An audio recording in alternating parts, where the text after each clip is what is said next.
Welcome to life science mentor. आज हम बात करेंगे सेल बायोलॉजी की प्रिपरेशन की, सिलेबस की और कौन कौन से मोस्ट इंपोर्टेंट टॉपिक है। So let's start cell biology.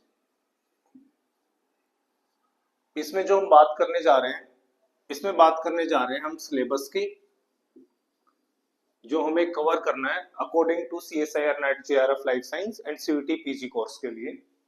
साथ साथ हम इसमें देखेंगे कि कौन कौन से इंपॉर्टेंट टॉपिक्स हैं जो आपके एग्जाम के लिए बहुत ज्यादा इंपॉर्टेंट है और जिनको आपको बहुत डिटेल में पढ़ना है थ्रू स्टैंडर्ड बुक और थ्रू आवर लेक्चर्स। अगर हम सेल बायोलॉजी की बात करें तो सेल बायोलॉजी से हर साल किसी भी एग्जाम में 3 to 5 क्वेश्चन देखने को मिलते हैं। 3 to 5 क्वेश्चन। तो हम जो इसमें कवर कराएंगे, our first unit is structure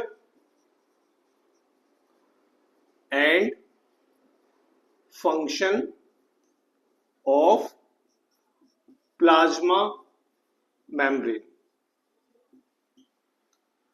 इसमें हमें क्या क्या पढ़ना है भाई? इसमें हमें सबसे पहले तो एक टॉपिक पढ़ना है models of plasma membrane, different kind of models of plasma membrane. Second हम इस पे बात करेंगे स्ट्रक्चर पे, और स्ट्रक्चर में भी हम बात करेंगे different kind of lipids molecule. फिर उसके बाद बात करेंगे प्रोटीन्स की। फिर उसके बाद बात करेंगे हम कार्बोहाइड्रेट्स की, और साथ में जो इसमें छोटा पार्ट बच जाएगा जैसे कि कोलेस्ट्रॉल, स्फिंगोलिपिड्स, इसकी हम अदर्स में बात करेंगे। थर्ड जो इसमें हमें एक और इंपॉर्टेंट चीज पढ़नी है, that is transport across plasma membrane.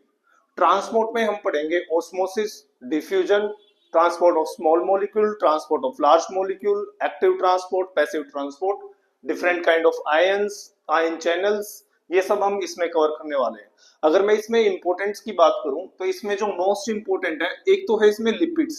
Lipids पे बहुत बार क्वेश्चन देखने को मिलते हैं। प्लस साथ में इसमें जो ये ट्रांसपोर्ट अक्रॉस प्लाज्मा मेम्ब्रेन है, ये आपका मोस्ट इंपोर्टेंट टॉपिक है, ट्रांसपोर्ट अक्रॉस प्लाज्मा मेम्ब्रेन। तो हमें इन दो टॉपिक पे इस चैप्टर में मेन फोकस रखना है अपना, डिटेल में हम इसको पढ़ेंगे। जो हमारी सेकंड यूनिट रहेगी इसी में, एक सेकंड, जो इसमें हमारी सेकंड यूनिट रहेगी वो रहेगी हमारी structure and function of cell organelle. Structure and function of cell organelle. तो structure of function of cell organelle में इसमें हम different kind of cell organelle पढ़ेंगे। जैसे कि बाहर से शुरू करें तो सबसे पहले आएगी सेल वॉल, फिर प्लाज्मा मेम्ब्रेन जिसको हम ऑलरेडी पहले यूनिट में पढ़ चुके होंगे। फिर उसके बाद साइटोप्लाज्म, साइटोप्लाज्म के अंदर जो जो ऑर्गेनेल प्रेजेंट है जैसे कि माइटोकॉन्ड्रिया, जैसे कि chloroplast, plastids, vacuoles, lysosome, ribosome, nucleus और साइटोस्केलेटन। इसमें जो हम अगर इंपॉर्टेंट की बात करें, इसमें जो बार बार क्वेश्चन पूछे जाते हैं वो पूछे जाते हैं न्यूक्लियस से, न्यूक्लियस प्लस इसमें साथ साथ जो एक इंपॉर्टेंट क्वेश्चन आता है बहुत बार, वो आता है साइटोस्केलेटन के ऊपर।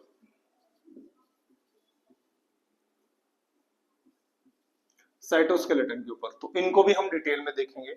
हमारी जो थर्ड यूनिट रहेगी इसी के अंदर, organisation of gene and chromosome,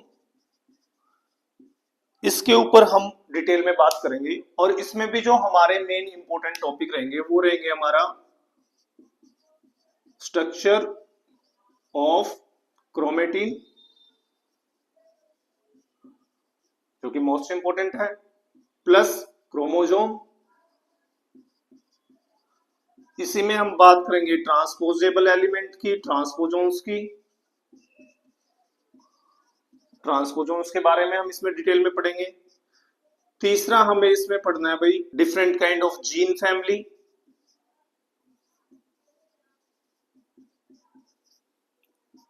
और ओपेरोन मॉडल।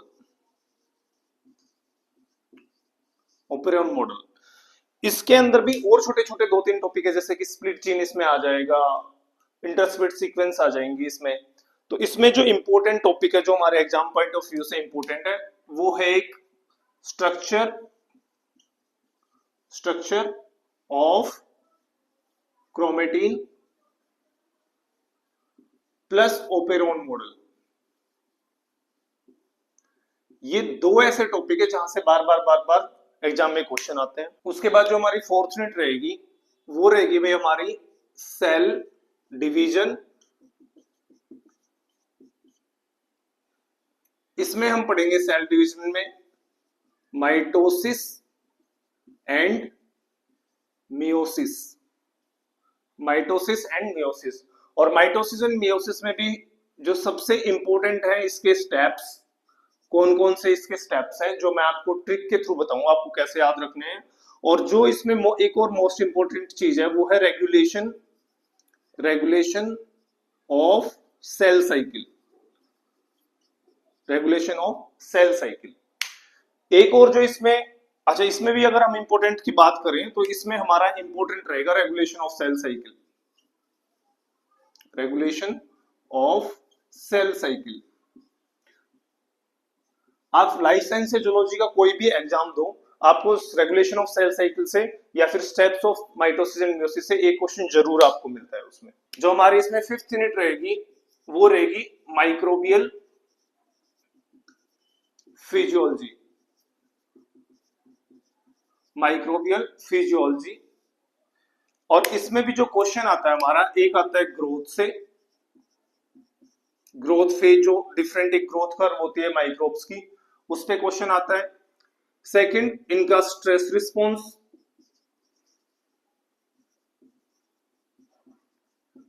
इनका स्ट्रेस रिस्पॉन्स। और थर्ड इसमें हमारा इस पे आता है strategy of cell division, strategy of cell division. तो इन तीनों पे हम इसमें बात करेंगे। इसमें भी कभी कभार क्वेश्चन पूछ लेते हैं स्ट्रेस रिस्पॉन्स या ग्रोथ से, पर हम इसको एक बार पढ़ेंगे, but this is not that much important कि हम इसको इंपॉर्टेंट टॉपिक्स में अपने रखें। तो हमारे इंपॉर्टेंट टॉपिक्स में क्या क्या आ गए सेल बायोलॉजी में? Lipids and transport across plasma membrane, nucleus and cytoskeleton, structure of chromatin plus operon model and regulation of cell cycle. अगर मैं बात करूं कि हमें कहां से पढ़ना है, तो इसके लिए दो बुक्स हैं जो हम फॉलो कर रहे हैं आपको पढ़ाने के लिए। एक तो बुक है कार्प और दूसरी बुक है कूपर सेल बायो की। तो इन दो बुक से हमारी प्रिपरेशन रहेगी हमेशा, इन दो बुक से हम डिटेल में आपको पढ़ाएंगे। साथ ही अगर इसमें स्ट्रेटेजी की बात करें तो स्ट्रेटेजी में हम क्या करेंगे, आपको एक टॉपिक पढ़ाया जाएगा कोई भी, फॉर एग्जांपल मैंने आज आपको न्यूक्लियस पढ़ाया,